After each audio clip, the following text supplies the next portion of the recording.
Come on.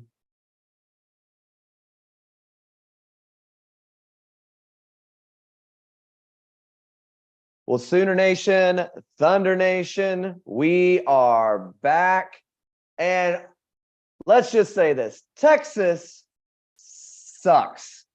They suck big, baby. Oh my gosh, what a freaking incredible Saturday it has been. If you are new here, this is Just OK Sports, aka Just Oklahoma Sports. That's why we are having an emergency pod.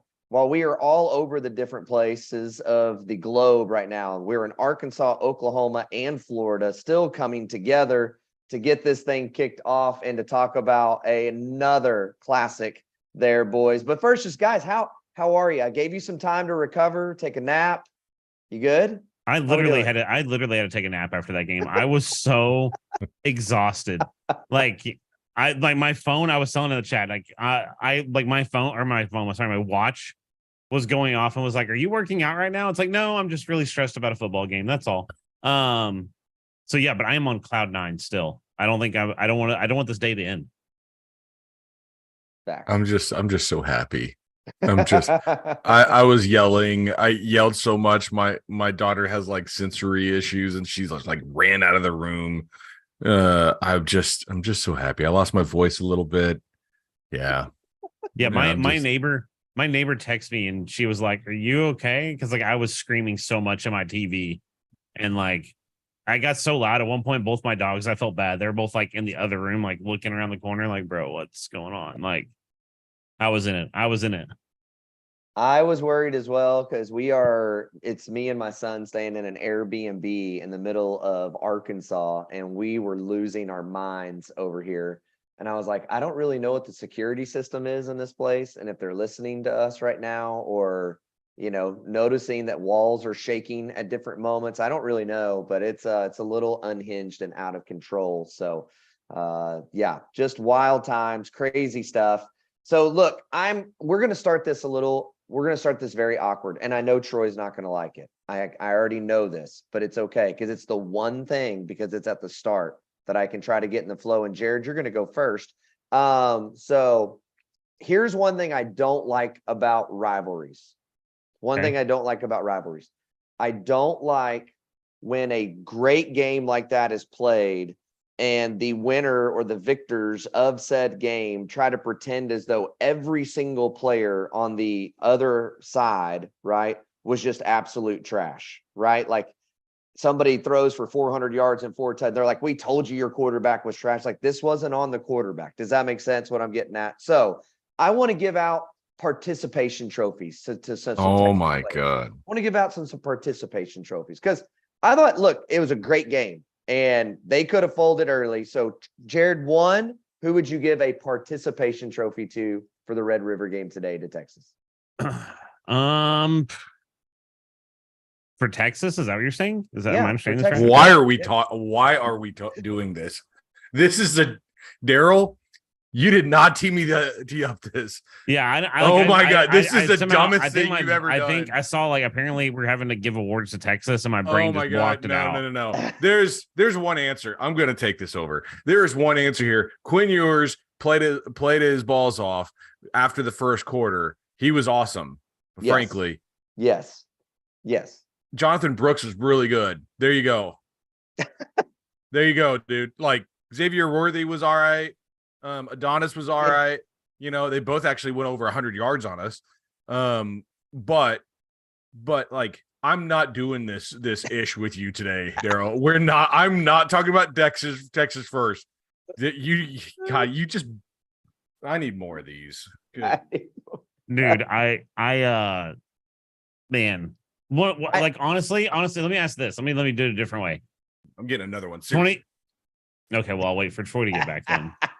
This stream is brought to you by Modelo. Modelo? I think Modelo. I think that's what it is. It looks like Modelo Amber. Is that what kind of Modelo you got there, buddy? Especial. It's the best one. There you go.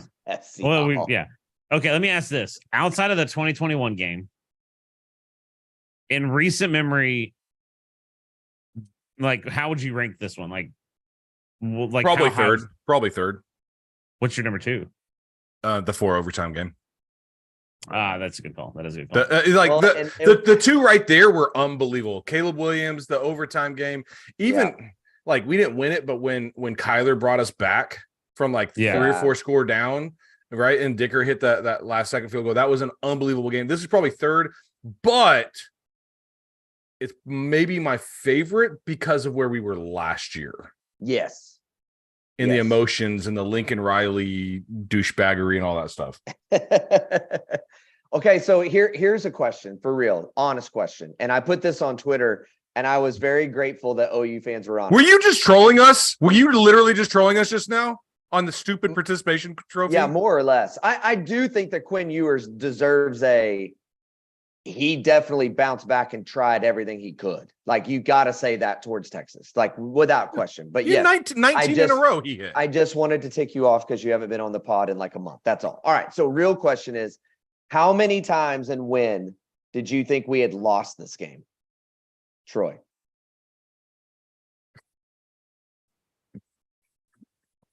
I'm sorry. Like, Daryl, your questions are killing me. Two negative things. Yeah, I'm about to say, how do you win the Red River rivalry? And oh my gosh, with two of the most. So, have you ever thought about the issue? It's like, bro, stop. What are you doing? Like, I guess to answer your question, like Daryl, you're. Like he's the guy you win the game, and he's like, yeah, but have you ever thought about the national debt crisis? And you're like, bro, what are you doing? What are you doing? Dude, shut up, we won. Real talk. I struggled. There are certain points, especially halftime, I struggled with watching some of the game and focusing on the game with all this crap that's going on with Israel and Hamas right now. Oh, yeah. It is wild. And I was like, all right, I got to put that aside. Put that aside. But no, like, I guess, Daryl, to answer your question, is before kickoff, I didn't think we were going to win. Right. And then when they got up at the end with 1:17 to go, like, I was like, well, we've got some time, but gosh, that was a good game. We're right there with Texas. Yeah. I mean, for me, I think everybody would say the field goal to some degree. I was hoping for Sooner Magic. The only thing that worried me was, like, I would say I was afraid of losing, I guess, but it was one of those things where it's like, I don't know if I'm ready to get hurt again whenever they had still like 20 seconds left on the clock, you know? Yeah. And they actually ended up driving. I saw us have 3 down linemen, and then you had 8 guys lined up like 40 yards deep. And I'm like, please. Because what does defense do? Prevents you from winning. Yeah, that's right. And they even got to throw it up at the end, and our boy Key Lawrence knocked it down. Yeah. But yeah, I mean, really, like I said, when the field goal got kicked, I was actually really hyped. I actually thought that when they came out in that first like drive, like offensively and defensively for OU, like, it was just such a different mentality that we didn't see it at all last year. Right. Right.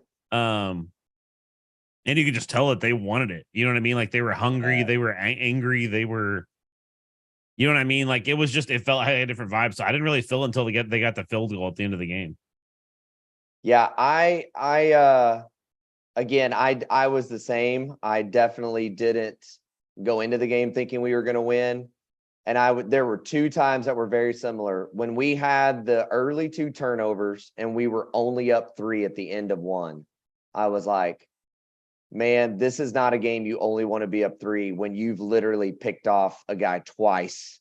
And you should be up big right now. And that doesn't mean you're going to hang on to it, but man, we had an opportunity to just choke them out on the momentum side, and we let them hang around. And then the same in the second half, you get that other turnover, and I'm like, this is it. Go drive and score, and all the momentum's coming your way. And this game is so built on momentum. And then we got nothing. We literally just go 3 and out. And I was like, that's it. We just gave it right back to them. Did y'all think like, okay, I know it was a 34-30 game, 64 points total, right?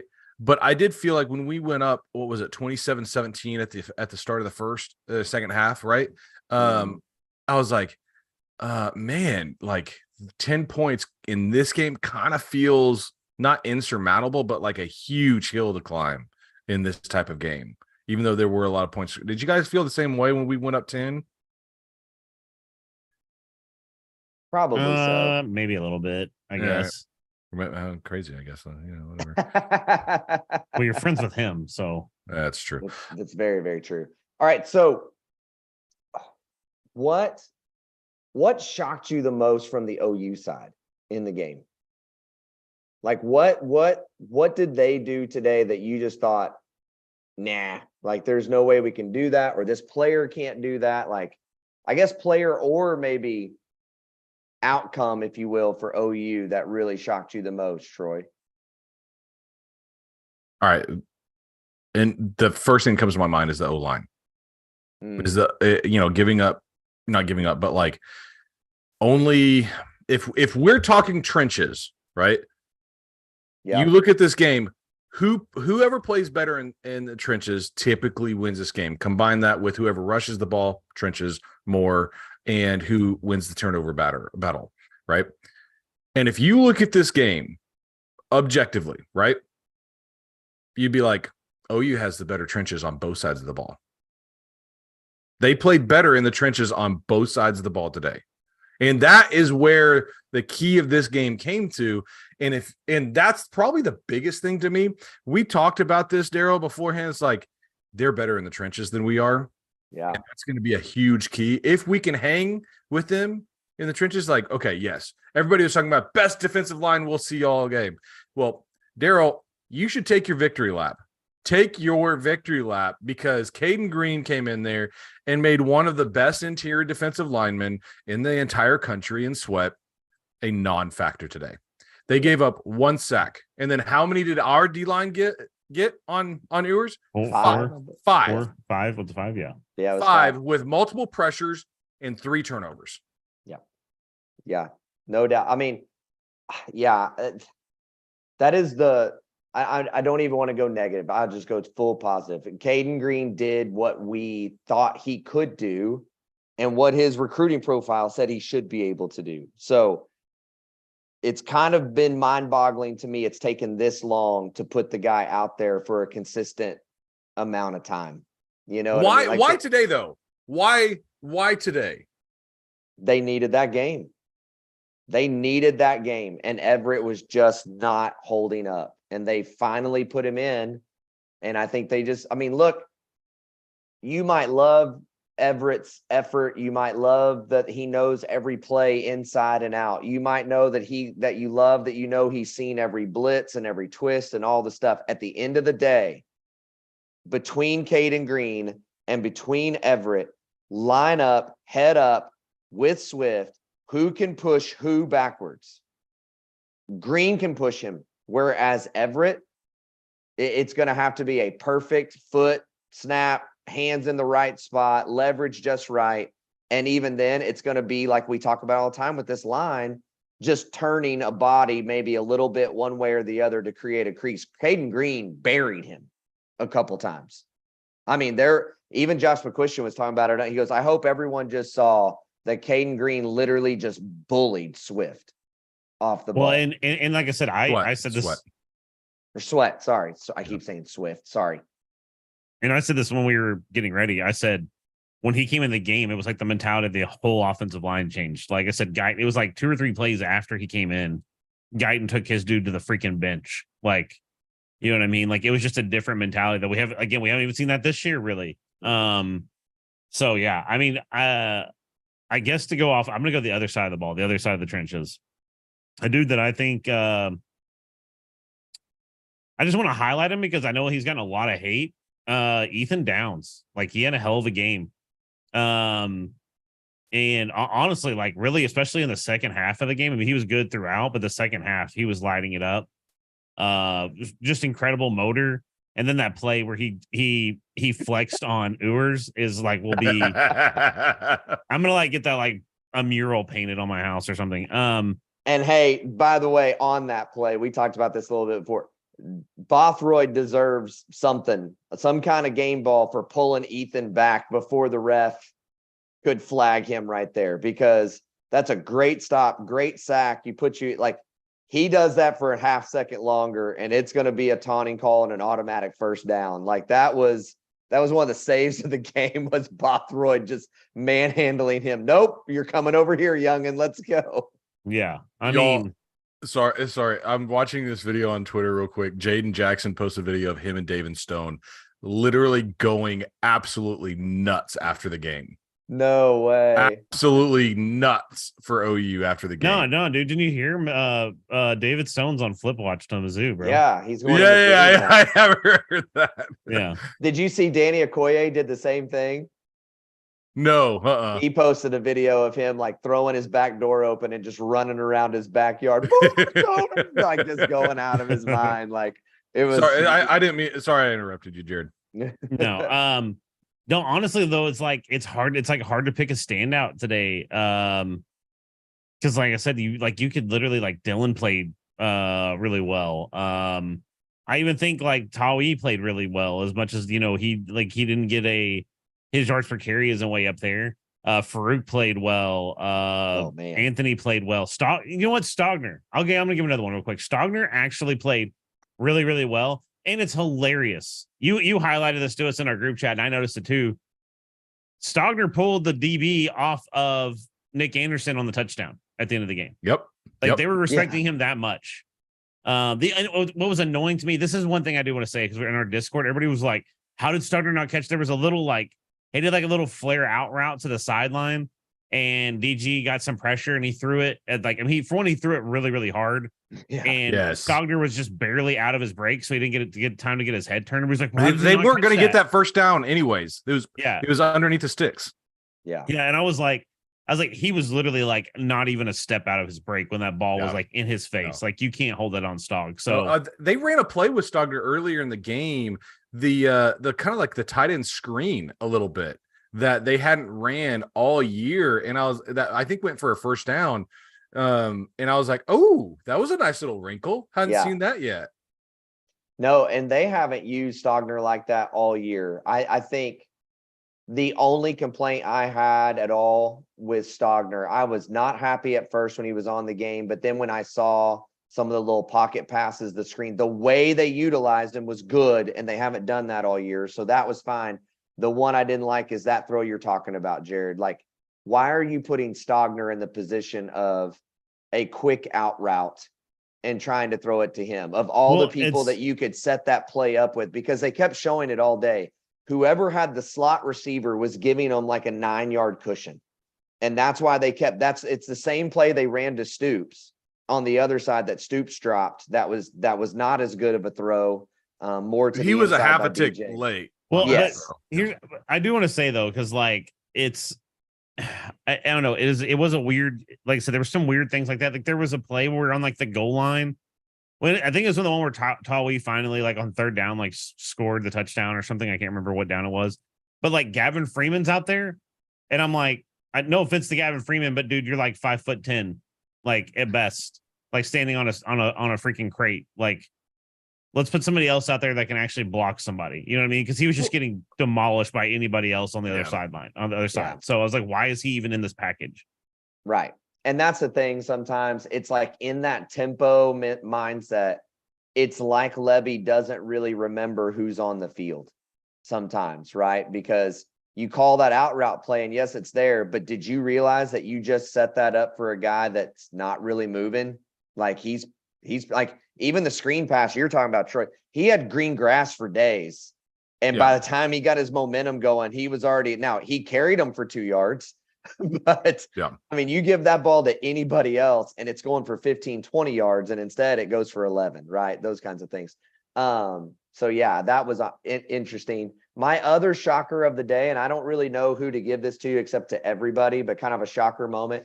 How about 4 plays from the 1 yard line and not giving up anything? Tip of the hat to your defense. Dude, they got the first one. I was like, okay, you're making them snap it again, maybe a fumble, maybe 2 is like, okay, same thing. Just maybe they're going to make them. And then it was just straight up 4 stuffs. And it was like plays. And honestly, on those plays, they dominated They did. The They did. O-line. Yes. Like it wasn't Yes. like they just held. They McCullough dominated. was awesome in that series right there. Yes. Deshaun was awesome. And Deshaun had a really nice game in general, but like he was throwing his body in the middle of that each time. Like, whew. And so He grew up in that game, Troy, because early in the game, they had him tied on that line and he tried to wrap around his blocker guy. And you could see BV get into him on the sideline. And then we get down on the 1 yard line. And I think it was the second run that they tried to run to his side. And it's an O lineman pulling and coming for him. And he just said, "Oh, I'm coming," and just knocked the lineman dead still and blew the whole play up. I'm gonna give one more standout. Okay. This is a surprise standout, right? Surprise standout. That's what I guess somewhat. Yeah, it's a little off, I guess. The coaching staff. Okay. The reason being, I thought Kanik had a really rough, like a little bit of a on off again first quarter. Like he was there was times at the first quarter, even maybe the first quarter and a half, he feel like he was a little bit lost at times. McCullough the same way. There was just some moments in that first quarter and a half, or that first half, we'll just say it that way, where there was guys that looked a little bit more lost, or they were doing different things, they didn't know what to do, and they steadied the ship and they responded. And I got to chalk that up to this coaching staff, because did we ever see that under Lincoln? Like how many times, like it was very, very, very rare that you would have one player have a bad game. Like if under Lincoln, if somebody walked out there and started out the game in the first quarter, second quarter, having a bad game, that's just what you had. That's what you just had. And then now it's like you had guys, like I said, Kanik turned it around. Like you said, you listed off his stats for the thing. McCullough had a really good game. Ethan Downs had a good, it's like everybody that was like having a little bit of a rough start, that chaos, they settled everything down and shored everything up, and they played lights out. So you got to give a shout out to the coaching staff. Yeah. Well, I think what you're seeing there, though, across the board, that's different from the previous whole regime for the most part, is development, right? I mean, think about Key Lawrence under the years with the old regime to now. Like, it's a totally different player out there. Bowman's a different player out there. They have elevated guys. Danny Stutzman is a completely different player out there. Even DG has grown this year and developed. Andrell Anthony, Jaleel, we can just keep going down the line of guys that were here last year and are here now, right? And even week to week are doing that, right? And then Jared, what you're saying, because of that in the game, they can make adjustments that continue. Or, hey, you're doing this, right? When you see this, you need to do this. And they're able to make that move and change the trajectory of a game, right? Speaking of the previous regime, did you see all what Baker said about Lincoln? No. A little bit. I did not. But enlighten the group, if you would. So wow. I don't remember how the question was asked, but somebody asked him a question about Lincoln and like what his philosophy was or whatever. And he was like, yeah, I guess Lincoln just wanted to score more points, but he didn't really care too much about stopping anybody.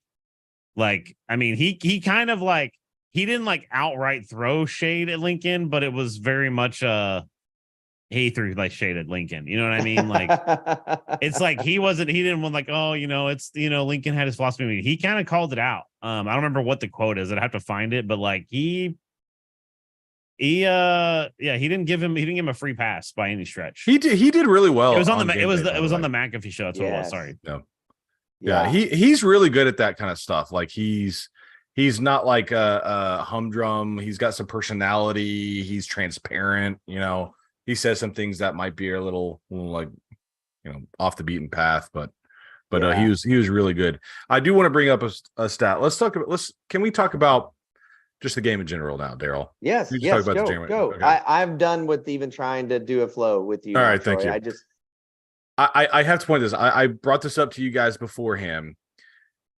We gave up 30 points, but if we would have lost this game, it would have been on the special teams, because I thought special teams, if we're going to talk about a negative, special teams was horrific today.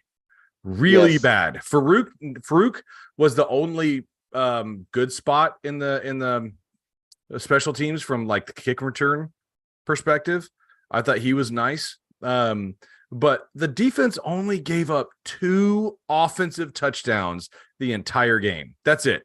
The 4th and 2 tight end pass that was a bust, and I think it was on Pearson, but don't quote me on that unless they were playing Pearson or Bowen. I saw another angle, and it could have been Bowman. I'm not sure. But it also could have been Gentry Williams if they were playing quarters, and that was his, right? So like I don't know what they were playing. It felt like it was Pearson though in that moment. 4th and 2, tight end wide open for the touchdown, and then the long touchdown run with Jonathan Brooks. Those are the only 2 touchdowns they gave up offensively the entire game. The punt block, everything. That's crazy, isn't it? You told me that after the game, and I was like, no. And I like kept trying to do the math in my head, and I was like, no, we only gave up 2 offensive touchdowns that entire game. Yes, it's wild.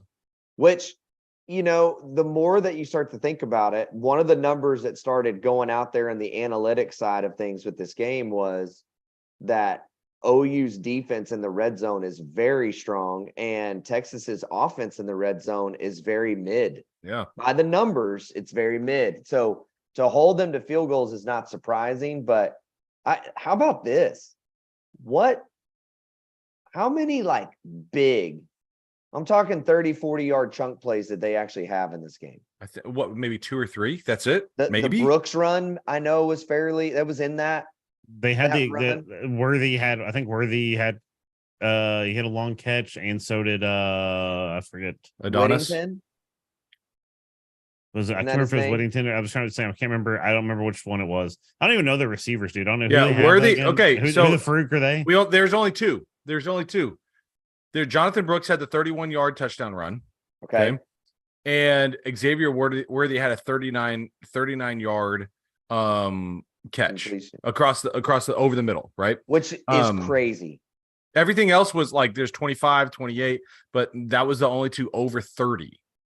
That's crazy with that team. Because, dude, Worthy can go. We all know that. That dude can go. Brooks can go. Like, and then when you have those 2, now granted, they didn't have Jatavion Sanders at his like full health, right? So that takes some, but Worthy and Whittington and Brooks alone is worth big plays usually out of a Sarkisian offense. And to hold them to that's impressive as well. I mean, that just all the sacks we got.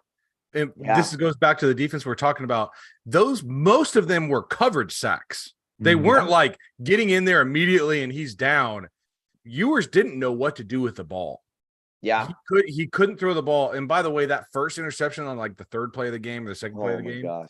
it was such a bad throw because if he holds it one more tick, the inside slant guy is wide open. Yep.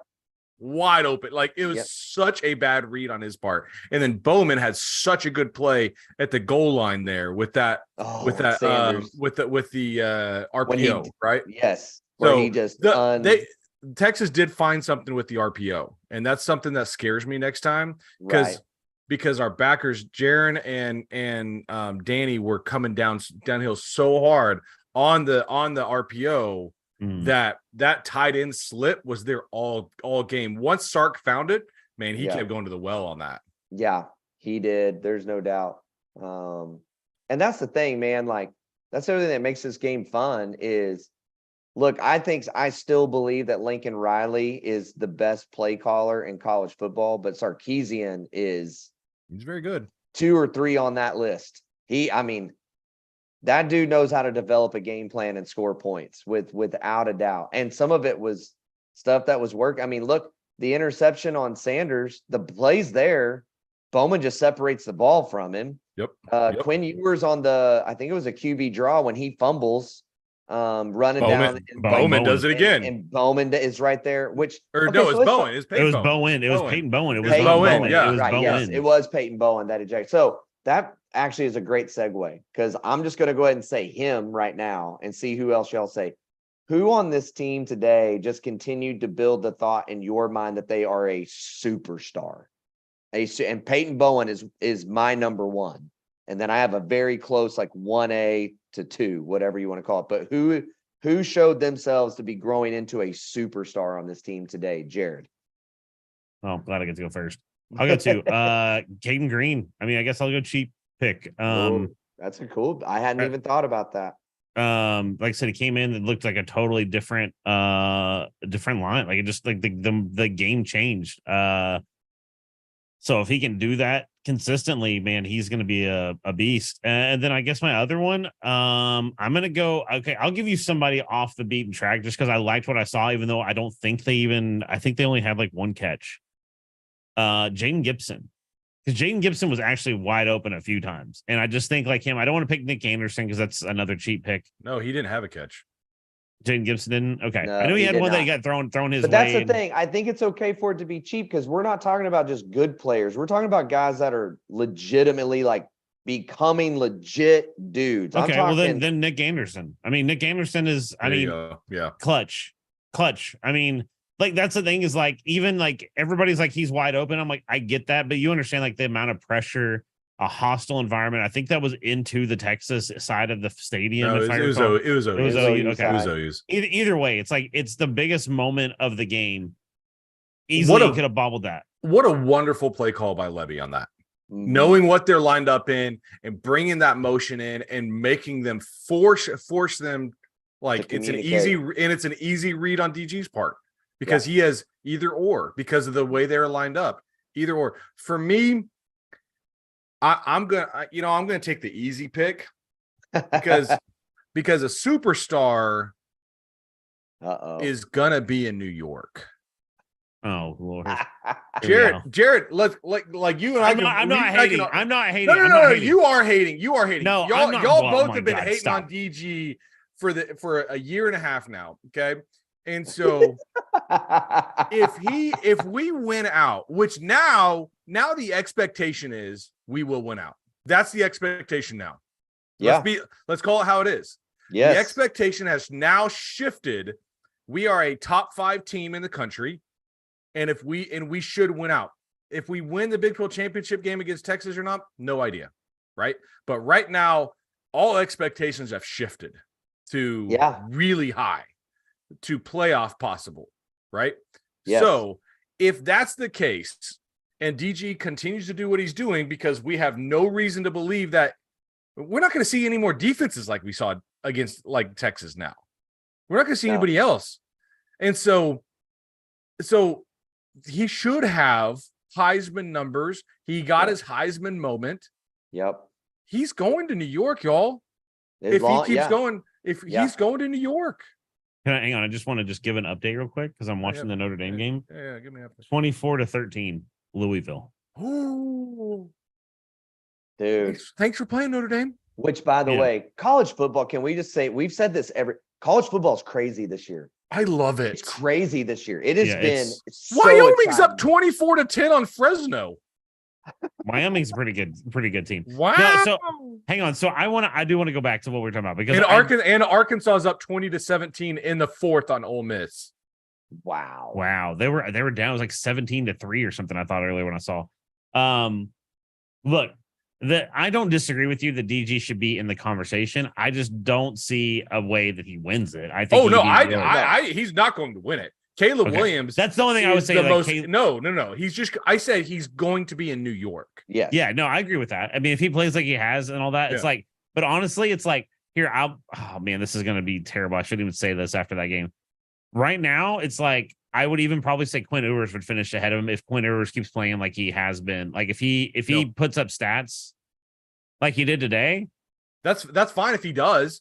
But Dylan beat him. Dylan got the W. But that's the thing is when you look at the stats, Quinn kind of had. What is the most important thing? You got to have comparable stats, but the most important thing for the Heisman is wins. He's not wrong. Yeah, I mean, anyway, this is the thing. The bad thing for like I said to you, there's many other years where I think if Dylan had the year that he's having right now, I would say that he should be like in the top 3 in the Heisman voting. And right now, it's like I think he's like 5th or 6th if they voted today. All right. Who would you put above him right now after today's results? Who would you put above it? Caleb Williams, easy, right? Bo Nix, maybe, right?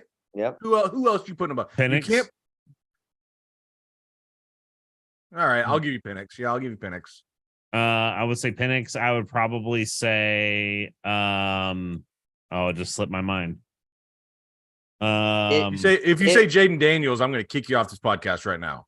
No, can't say him. His stats are amazing, but he's already got 2 losses. Many games. Yeah, and he's missed too many games. Yeah, I would say even like this. Okay, who would I put, or who do I think would be the voted? Who do you think? Who do you think right now? No, so you're saying who do I think would be like ranked ahead of DG? Or right now, who do you think? If the Heisman ceremony is tomorrow, who do you believe Heisman voters are taking to New York? That's what we're at. We'll take Shedeur Sanders. No, wrong. Take Shedeur. No chance. Yes. No. Right now. Oh my God! All right, how much do you want to make a bet on this one? No. You think? I don't think that he should be. However, you don't think that the media is going to try to keep writing that? Because tell me what he just lost 49-0. He lost 49-0. Tell me, he ain't going to New York right now. What media coverage has given Colorado anything after their 2 straight losses? Nothing. Now, if we go back to the day of the Oregon game, yes. 100%. 100%. Yes. Okay, after that game, no. Okay. Either way, I mean, Drake May from UNC. Nope. He has a loss. The Florida State. What's the Florida State's quarterback's name? Jordan Travis. Doesn't have the numbers that Dylan does. But I see his point there. I could see the argument just because of the ranking, Florida State, blah blah blah. Right now, OU is going to jump almost everybody outside of like 4 or 5 teams after this game. We will go Florida State. Florida State. There's a good chance Florida State is one of the ones they don't jump. Where do you think we will be? 6, 7. I somewhere between 6 and 8, and I think Texas will be right behind us. Agreed. I think wherever we are, if we're 6, Texas is 7. I think we go 6 because I think we've shown more than what Penn State's shown at this point, and Penn State is 6. Yeah, and you've got all these. I mean, if this keeps going, some of these other teams losing, it could help. So because what's going to happen is Washington, Oregon, USC, they're all gonna beat each other up at this point. When what's this Cam Rising comes back with Utah, everybody should be scared as heck. Okay. Here's somebody else you might actually want to think about after seeing some stats they put up. I didn't even realize. I knew the dude was a cheat code, but I didn't realize his stats were this good. Brock Bowers from Georgia. I don't disagree with you, but he won't get to New York. He won't get to New York. It would take a lot. If he keeps playing like he is, he might. I think he's averaging like the last 3-4 games, he's averaging like 150 yards a game in receiving. And I don't disagree with you, but I think the problem is this: you put on your list Bo Nix and Penix. One of those two will not go because they play each other. Right. That's the thing. The only chance Quinn Ewers has of getting there, for example, is Big 12 championship. He has to throw for 450. But most votes are tallied before that. And DG would have to implode. It would take both. Right? Okay, so to come back to my original question, because I want to name a couple other people. We've gotten on the Heisman conversation, which I think is Jared after you answer the question, because I'm going to get another beer. Is superstars on this team. I'm going to continue to say Peyton Bowen. I said that he's a superstar. He's a superstar. Gentry Williams is a superstar. Is he okay? Is he okay, by the way? As far as I can tell, they had him in the post-game interview, and he sat up there and was talking. I think him and Danny are dealing with the same problem. If you notice, Danny last week and this week has some kind of stinger going on, and his arm's going dead constantly throughout the game. If you watch him, he's doing this with his hand, trying to get feeling back in. And I think that's what's been going on with Gentry for several weeks as well. And then he just can't move his arm. And so then they pulled him out of the game to try to, make it from there. But which by the way, Matauer's x-rays did come back negative too. I know we're not. Oh, thank goodness. That's, we need him for depth, no doubt. But the bye week's coming at a great time. Those two, Danny Stutzman, I know is probably going to leave, but superstar. He's an absolute. Yes, there's a dude on the D line that's starting to really grab my attention. I think we all three were like, hey, he's fine. but Ethan Downs is playing his ass off, and he is producing at a high level. Dude, honestly, when you look at today's game, like our Mason Thomas played well. Dejon Terry played well. Like, there's Jacob. Hey, let's talk about Jacob Lacey. Jacob Lacey, yes. Dude. Dejon Terry. Yeah, that's what I said. Dejon Terry, Bothroyd. Yeah. I mean, literally, you could go across that D line, and there's a lot of guys. I don't know if I'd put them in the superstar category. I'm just saying, right. They played out of their minds today. No, and that's why I want to center it on that, because again, when you start thinking about moving forward as a team, I haven't seen enough yet to put PJ in the superstar category. His ability is there, but that's not Gentry's a superstar. There was a play that you guys keep telling me. Kip Lewis, by the way. Kip Lewis is dude. When oh my gosh, he's. But they got to get him on the. You can't. He's got to get more time. He's got when he's played. Even today, he was 2 plays he made. He was part of the fourth down, the 4 stops of the 4 stops on the goal, and he's just got a motor. But there was a play where PJ, he did not hold the outside and allowed. It was actually the touchdown run. He didn't hold the outside. Yeah. And he allowed Jonathan Brooks get around him. Yep. And so that was on PJ. He was in on that play. But can we just talk about the competitive depth at the D line position right now? No. It is guys, it is night and day. Yes. From last year and from the last 8 years. It is absolutely night and day. And it's not all transfers. That's it's not. You're right. Like Jacob Lacey, Dejon Terry, Bothroyd. Okay, get your flowers. What they've done with Jordan Kelly. Isaiah Coe. What they've done with him has been Ethan Downs. What they've done with him has been really good. And our Mason Thomas, although he didn't flash a lot, was solid today. That's 4 guys that you've developed within. Then you add in guys like PJ, and even Grayson Halton got some snaps today. And those guys are coming along. That's a Did you say Jordan Kelly? Did you say Jordan Kelly too? I said yes earlier. I said Jordan Kelly. Yes. So I mean, they've done a great job there. I don't know that we have a superstar there yet, but I'm telling you right now, next year in the SEC, 2 of the best defensive backs in that entire conference are going to be Gentry Williams and Peyton Bowen. Do we get Bowman back for one more year? We could. Here's the thing with Bowman. He doesn't make a ton of mistakes. No, he's solid.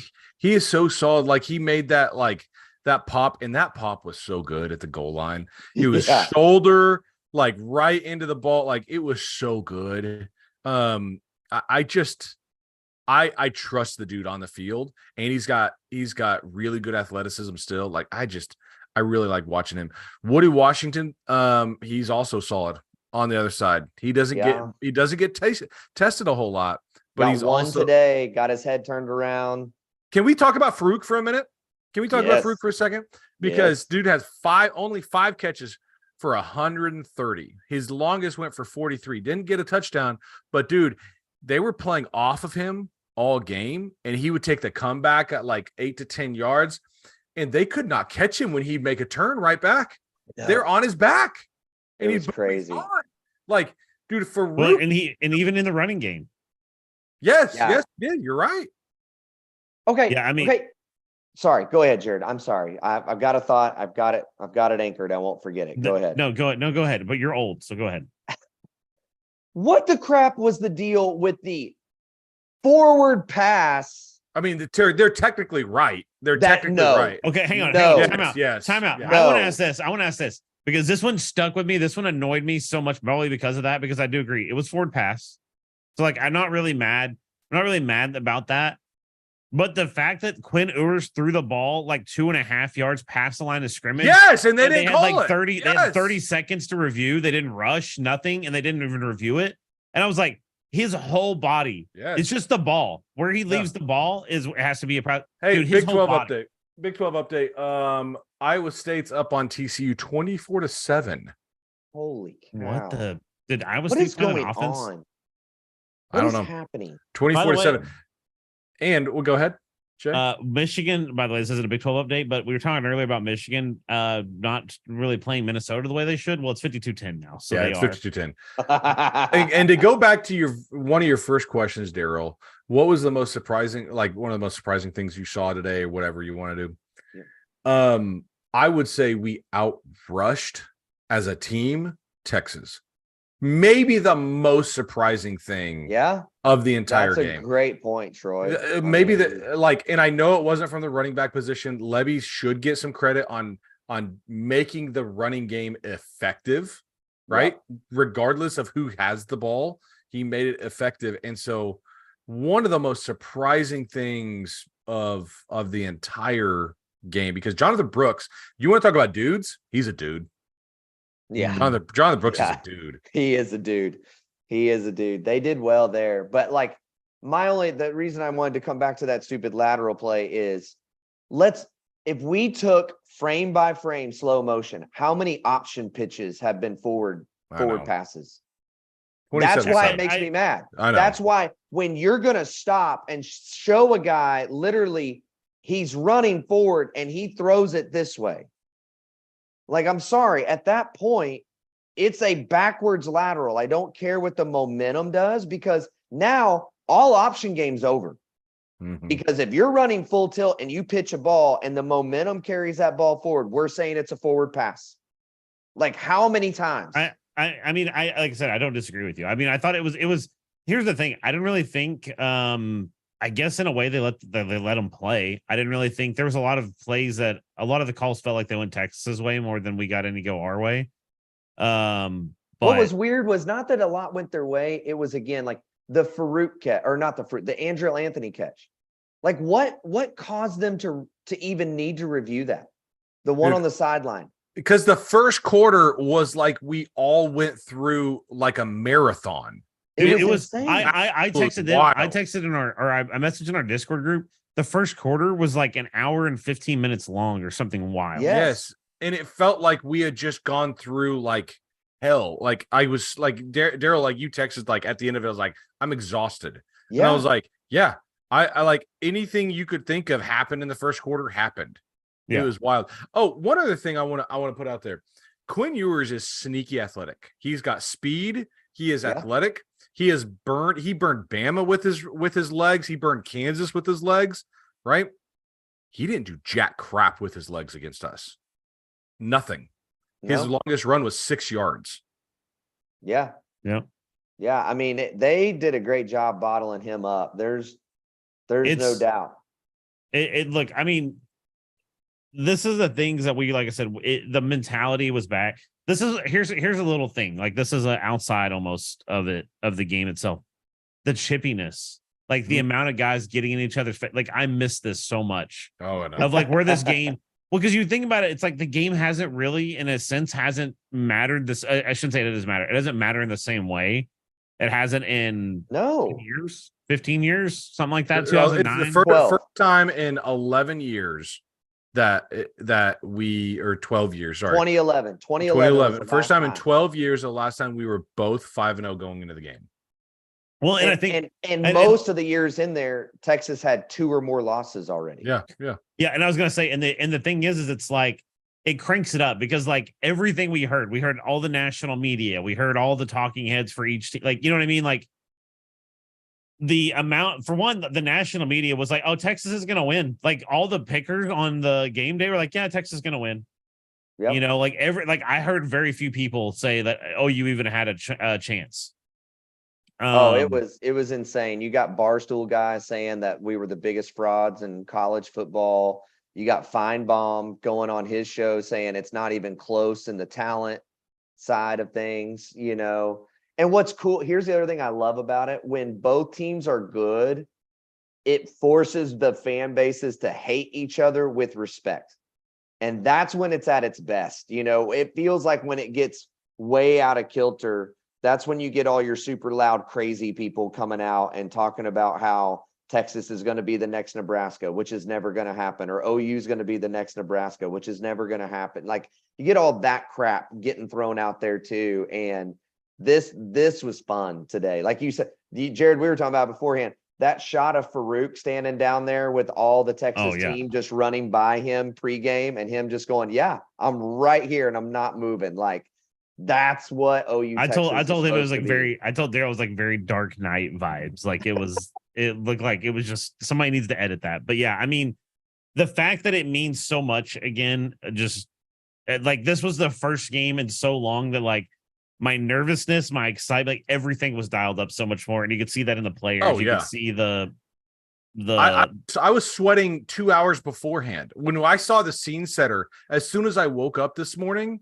I was like, oh my God, first of all, Toby Rowland, take a lap, my friend. Yes, my friend. Second, I'm like, kids, get your asses in here. You got to see this. And then they're like, oh, let's go get our. It's like, it's time. Like, did you have to think about how old your kids are, Troy? I'm like, whenever I watched that through, I was like, he's not wrong. Like, I can tell you like what the major plays were on the year and all this stuff, like immediately. He ain't wrong. By the way, I heard a lot of before the game, they're like, oh, Texas is gonna win because of all the things you guys have already said. But like DG, a good quarterback doesn't make up 49 points. Well, kinda he did. Like, I know it's a different team, but when you don't have a quarterback that can't throw the ball downfield, your defense gives up. Your O-line stops blocking, right? Your running backs don't run as hard.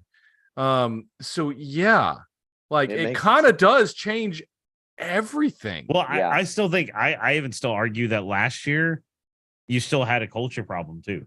Like I feel like 110%. He's still I think he cleaned the house as much as he could, but like you can't run everybody off. Right. Like I think there's a lot of guys that were, and I'm not gonna like name anybody, but I think there's guys or there was mentalities on that team that BV just sort of had to deal with because he didn't have his hands were tied. And now he doesn't have that. Now he can go to guys and say, look, this kid's really good. And if you don't do your freaking job and you don't be a teammate, you're out of here. Yeah. Like kudos. And one of those guys was Danny Stutzman because he had to make a decision. Do you want to get in line with what BV is spouting and teaching, or do you want to go bye-bye and you're not going to get playing time? Right. Yeah. He was one of the most talented dudes on that, honestly, on the linebacker. And he has made that choice. Yes. And honestly, let's we talked Heisman earlier. I don't know, like right now, if you're having the award, I don't know how Danny Stutzman isn't in the conversation for the Butkus Award. By the way, RIP Butkus, but 110%. And Kirk said it on the broadcast. He's like, he might be the best middle linebacker in the country right now. Yeah. Yeah. He's playing. I mean, statistically, I haven't looked at like the leaders, but it's like, dude, he's just so freaking good. Statistically, he's got to be like in the top 10, easy. Well, the last two games, he hasn't gotten as many tackles in the last two games, mainly because if you watch their game plan, half of their game plan on offense now is taking out Danny. Yeah. And not letting him flow, which is why Jaron now is starting to get the tackles. And so what this will do, this is going to backfire on everybody now because Jaron will get the confidence. Jaron will get the experience. Jaron is not having to deal with all of it. And so he gets to go fly around. I thought Jaron had a really good, solid, maybe even great game today. And so now you start seeing him fly around and he gets the confidence. And then they're like, oh, well, we can't really just key on Danny anymore because Jaron's making all the tackles. Guess who gets freed up again? Danny does. Like this is it's so wonderful. By the way, quick update. Notre Dame threw a touchdown. Louisville has the ball at like the 15-yard line with 7 minutes left. You mean an interception? Interception. Sorry, what did I say? Yeah, it's first goal for Notre Dame on the 15 or for Louisville on the Notre Dame. Notre Dame got threw an interception and Louisville has it. And what's funny is the Louisville crowd's so loud that the Louisville quarterback's trying to quiet them because they got a false start because of it. But yeah, no, I mean, I agree with you, but like I said, the whole mentality of the team is just it doesn't like here's like a weird way I'd put it.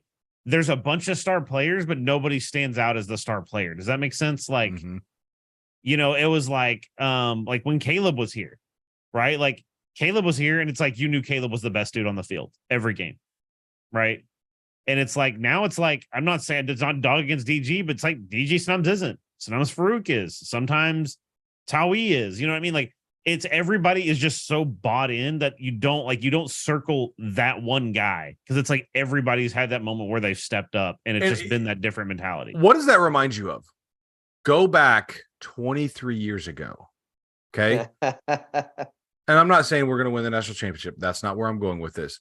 But if you remember right before the national championship game, Bobby Bowden was asked, who do you stop on the defensive line? Because they've put up really good stats on the defensive line so far. And he said, they're all fantastic. There's not one dude that stands out. So we can't game plan on a dude. Like they used to be game plan on Gerald McCoy, right? And, you know, Tommy Harris, but they can't game plan on any one dude right now because they're all playing like legitimate guys. Yeah. And so it kind of makes me feel like back then again, it's like everybody's bought in, everybody's going towards that goal. I'm just ready. Let's go next week. Who do we play next week? We got a bye week. We got a bye week. Yeah, we're playing the bye. We need the bye week to get healthy. There's no doubt about that. We need the bye week to get healthy. It comes at a perfect time. Troy, did you see BV's post game comments? I'm trying to say. No, I didn't see his comments. I was going to talk about his in locker room speech where he's like, "We're just 1-0. We're 1-0 this week. Let's get healthy. Let's go next week. We got to get better. Got to get better. We got to get better. Well, like they asked him in the post game about the turnaround his defense made and what he thought about it. And he goes, honestly, it's very reminiscent of 99 to 2000. Mm-hmm. And I was like, oh, BB, don't do it. Here's like a thing that I love today. And I don't even remember who it was now. I'd have to go look at the Discord. But there was like the difference with BV was we got to stop. And somebody made a good play, but you could tell that it was like one of those, like they made the play, but they really kind of fell into it. Like they made a mistake to get there or whatever. And they come to the sideline and BV is like coaching him.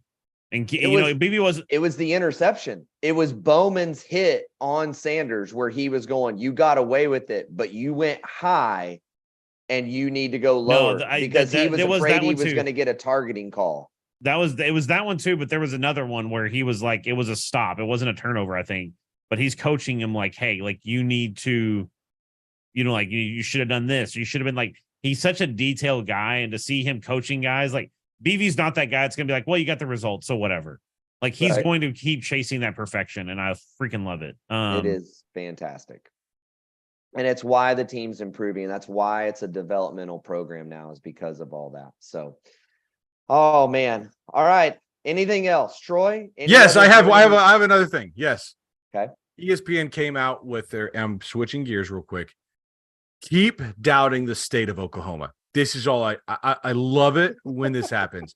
ESPN came out with their projections for the Thunder today for their where they finished. They say we finish 11th in the standings, the Thunder will, and only get 39 wins. Oh, that's the greatest thing I've read all, like, oh my gosh. What? Thank you. Okay. Hey, I know it's the first drive, but USC just got stopped by Arizona. Okay. If it's the first drive in the fourth quarter, then I care. Yeah, I know. I'm just saying. Caleb Williams. Can we just say Caleb Williams is probably the most generational quarterback? I still want to wait and see, but I think the difference is we've seen more of Caleb. I think if Kyler would have got to play with Lincoln for 2 seasons at least, those two guys were right there together. But the fact that Kyler got 1 year only to really play. But man, Caleb can throw it's like his upper body is disjointed from his lower, because he can be like in a full sprint, like doing a cartwheel and still throw the ball 80 yards down the field. And did Louisville score again? It's 30-13. Yeah, that's what I'm saying. They were only like on like the 10 or 15 yard line. After the interception, they scored again. And Arizona's driving, by the way. And the game is over. It's the fourth quarter with like 6 minutes to go in the Notre Dame game. And Georgia Tech is beating Miami right Miami. now. Wowee. I'm telling you, dude, college football's crazy this year. Like I'm gonna say this. I'm gonna put them. You know, I'm not gonna say. I'm not gonna say because I don't want to jinx this. But dude, like this is just a crazy year. This is a crazy year, dude. Yeah, don't say it. I'm not gonna say. You know what I'm thinking, but I'm not gonna say it. Are we gonna play Texas again in the Big 12 championship? Yes. Yeah. Who else is gonna be there? Like, okay, can we hang on? I was gonna say K-State until Friday night. Until Friday Thursday night. Yes. Yeah, I was like, yeah, when they what? like, I guess he forgot. I guess what's his Howard forgot what color his team wore or something. I don't know. That's brutal. Yeah, it's I don't know, dude. It's this is weird year. Yeah, and I'm pulling up the Big 12 standings right now. Okay. West Virginia's 4-1. Don't believe in them, right? Okay. Texas is 5-1. We're the only undefeated team now. Kansas is 5-1. All right. So and then BYU is 4-1. What's the conference win-loss? OU, West Virginia's 2-0. Texas is 2-1. Kansas is 2-1. Iowa State's going to be 2-1. OSU's 1-1. BYU's 1-1, and everybody else is 1-1 except for Cincinnati, Houston, and UCF, which are overs. Wow. Cincinnati, UCF, and who? And Houston. The teams that we knew like should be down at the bottom, they're at the bottom. Hang on. I also can I just go off for a second talking about the Big 12? Can I just say something? It's gonna be awesome. I'm glad that they're glad we're leaving, that they're gonna lose the OU Texas rivalry, the Red River rivalry. And instead are going to be able to have, I don't know, like Kansas State versus Kansas. That'll be a hallmark. Everybody's going to sign in to see that one. You idiots. Brett Yormark, you freaking moron. What a joke. Okay. But time out. I don't want to give mad at Brett because he has saved the Big 12. Yes. And this is all this, like, he has to say the things he said about he needs to move on. Like, can we just say the best? Wow, I can't believe I'm going to say this. Next year, can you guys guess what the best rivalry game in the Big 12 will be once OU and Texas is out of here? Like Baylor TCU or something? Utah BYU. Yeah, there it is. Utah BYU is your best rivalry game, and they're new to the conference. Yeah. That's ridiculous. Yeah. I mean, I don't know. It's not even so much. Okay, maybe I shouldn't take it on a Brett Yormark. It's all the other fan bases are like, we're glad you're leaving. It's like, dude, we're still carrying the entire conference on our back. 100% agree with you on that. Yormark's got to say what he's. Look, those are the things we wanted Bowlesby to be saying. We have an incredible product. Put us at freaking somewhere else in 11 a.m. We have an incredible product. We need to get more people in this conference. By the way, did you see the SEC deal that they announced? Or they said about the Red River game? Well, no, they didn't even say. I'm sure they said something about that, but I'm not even talking about. They said that they're going to actually have by the summer they'll already have most of the times posted for the games, and there'll be like some flex times, but most of the games you'll be able to know what it is by summertime for every game. That'd be awesome. And they also said about the Red River game that they were not locked into 11 a.m. That's the other announcement they made. I can't. My mind doesn't even understand a night game for that. I don't even. I don't think they could do. I don't think they'll ever do a night game. Why not? But even 2:30, even a 2:30 game. I think they'll do 2:30. A night game. I don't think it will. Unhinged. It'd be on a whole other level. It's going to be late down at the fairgrounds. If you've been to the fairgrounds, it's not the best place to be at night. Neither is LSU, and they don't care. The drunk driving. I mean, I don't know. Maybe they would. I don't know. I don't think it matters. Like a night game at the Cotton Bowl would be incredible. Absolutely insane. Absolutely insane. Yes, I wouldn't take my kids to that game. No, it would be incredible. Can we also say not nearly enough love has been given to Dylan Gabriel on this podcast? Yes, that's a fact. Because that final throw, he was in jail. Like, he had nowhere to go. I said it. He threw out of a phone booth. Yeah, that's a great way to put it. Like, that was an unbelievable throw, unbelievable read. That final, and in the first play on that drive, he steps up in the pocket, starts running, and then he hits Stoops for like 25 yards or 30 yards or whatever it was. I was like, oh, right there in the middle of the field. The DG haters, they got nothing right now. Yeah. Did he miss a couple throws? Yeah. Yeah. There was a third down throw. The Stoops he went high on across the middle. But overall, man, I think here's what I said. This is what I said. Okay, so I'm gonna Daryl should be able to back me up on this if he recalls. Uh-oh. In the Discord, there were some people that were a little angry at DG at points in the game because he missed a pass and all that. And I was like, look, for one, we need to stop. I've said this several times. Stop comparing him to Caleb Williams. Yes. Stop comparing him to Kyler Murray. Stop comparing him to Jalen Hurts. Even stop comparing. He's not those guys. He's not. But and I think Swayze, shout out to Swayze, he said it best. He said DG is a guy that can win you a national championship, but he's not going to carry you there. Yeah, that's yes, and I'm starting to like. Guess what? He kind of won us this game at the end there. Like when we're down by a score. We're down by 3. If it's not for him, we don't win this game. Well, now, and I think team effort, but like I think he's a shift. I think he's a big leader too. I think that's the thing we don't talk about enough is like one thing that I noticed is like after he went down low that led that drive and they kept painting to the sideline, there was a different player, and it wasn't just offensive guys. It wasn't just the QB room or the receiver room or what. Like there was defensive guys. Like everybody on the sideline was going over there and like celebrating with him, which I know it's a big game, but it's like you can tell that he's well liked by the entire locker room. So, but yeah, honestly, like I said, it's he doesn't deserve the hate he's got. You know, I really thought aside from a couple of drives, I even thought Lebby called a really good game. Yes.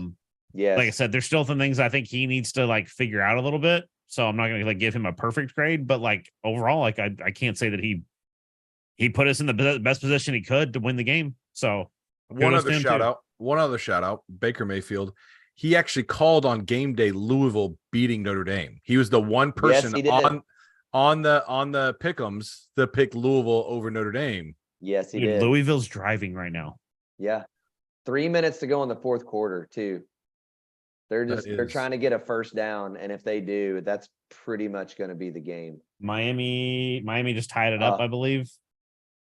17-16, but I think they still got to kick the extra point. Hey, yeah, Jay, I got news for you from a personal level. What's up? We sold our house and we bought a house this week. Oh, did you buy one in Florida? No. Oh, it's worth the shot. No. I'm staying in Oklahoma, so I can actually like have room to move around instead of like real estate being like 10x from what it is in Oklahoma. Oh, it's not that. If you don't live in Miami, you're fine. That's fair. How much? Okay, let me ask you this: how much per square foot is the house going for? Oh, I haven't really shopped as much lately since I've been renting right now. I don't know. All right. I mean, it's not terribly much more than it is in Oklahoma. I don't think so.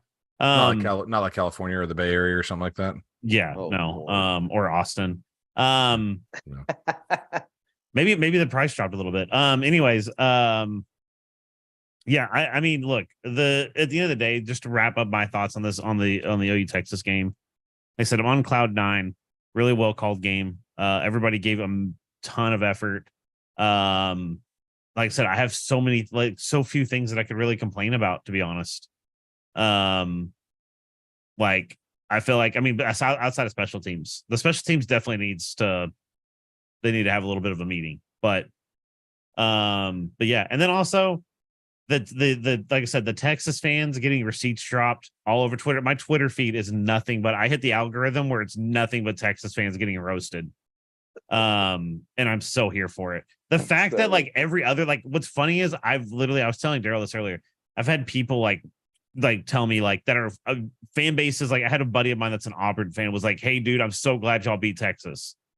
Like everybody, like I guess because Texas has had like this success this year, everybody just hates them again.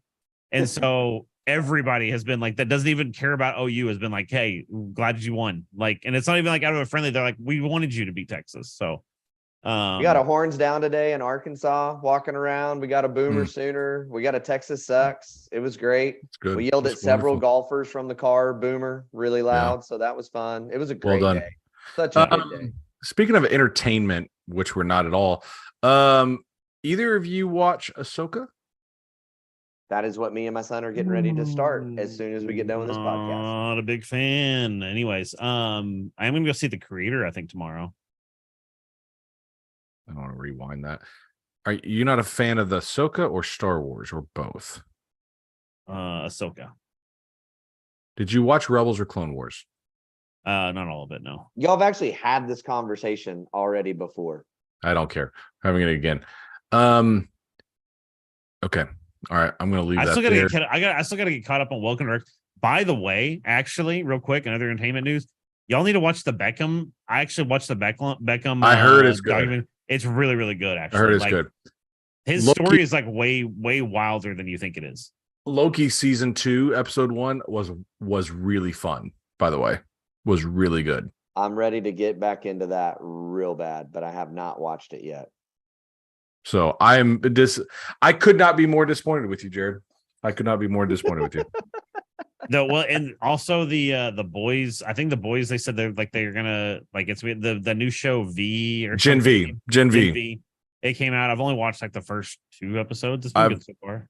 It is. Gosh, it's so hard to watch. I was watching that when I was eating a lunch or something like that, and I was like, I cannot watch this when I'm eating lunch. It's gross. It's so gory, bro. Yeah, there's a lot of good stuff. But like I said, I am gonna try to go see The Creator tomorrow. I finally saw. So Troy, since I've talked to you, I've seen Barbie, and that was actually really funny. I actually really liked it. It's hilarious. I saw the new Mission Impossible movie. So good. Really, really good. I'm really hyped for part 2. Twice. And I still haven't seen Oppenheimer. I don't know. There's a bunch. The Gran Turismo movie, I actually even enjoyed it a little bit. It's not like a great movie, but it's a fun movie. I heard it was good. I haven't seen it yet. So yeah, it's like that time of year we get some good stuff. But yeah, I'm gonna go see The Creator. I think I'm gonna try to go see it tomorrow. I think I'm gonna message my boy that's a UCF fan. He might need a little bit of pick me up after today and see if he wants to go see Creator. He will not want to be around you. Well, again, another show that's coming is going to be a Big 12 championship with OU Texas in it in their last year in the Big 12, unless something crazy happens. But today was a fun one. I need you to stop. I can't. Knock on wood. Do something. I can't. I didn't say what I was going to say, and now you're like, oh, we're going to be in the Big 12 title. It's fine. That's the expectation, Jared. It is, but you can't just say we're going to be there. We will be. I believe we will be a double-digit favorite in every game going forward now.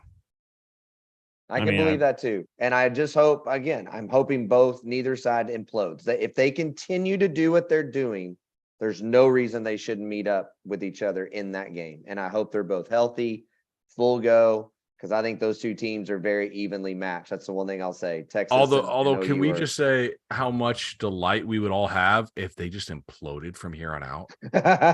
Oh no, we've seen it in years past. It's their MO, right? Yes. But if they just imploded, and they lost 3 games or something like that going forward. Oh my god, another 7-5 season. What? Oh my god, how did we get here? How did we get here? It's amazing. So. Oh man, so good. That was one of the things, I can't remember which radio guy was like, this whole OU's back talk is ridiculous. We had a speed bump. Texas is the one that's been gone for 12 years and they're still not officially back yet. So it's early in the game. Arizona got another stop on USC and they are driving. So it's 3-0 right now. You are making all this up. No, it's really happening. Wow. It's at the Rose Bowl though, so I bet that crowd of 5,000 is going to get real rowdy here in a minute. Yeah. Well, hey, this is again the Just Okay Sports Podcast. It's been a great day. Texas sucks, and OU has proved it. It was a great day, incredible game. We are having a great time. We hope you are too. I'm Daryl. That's Jared and Troy. We will talk to you guys later. Bye, Baker.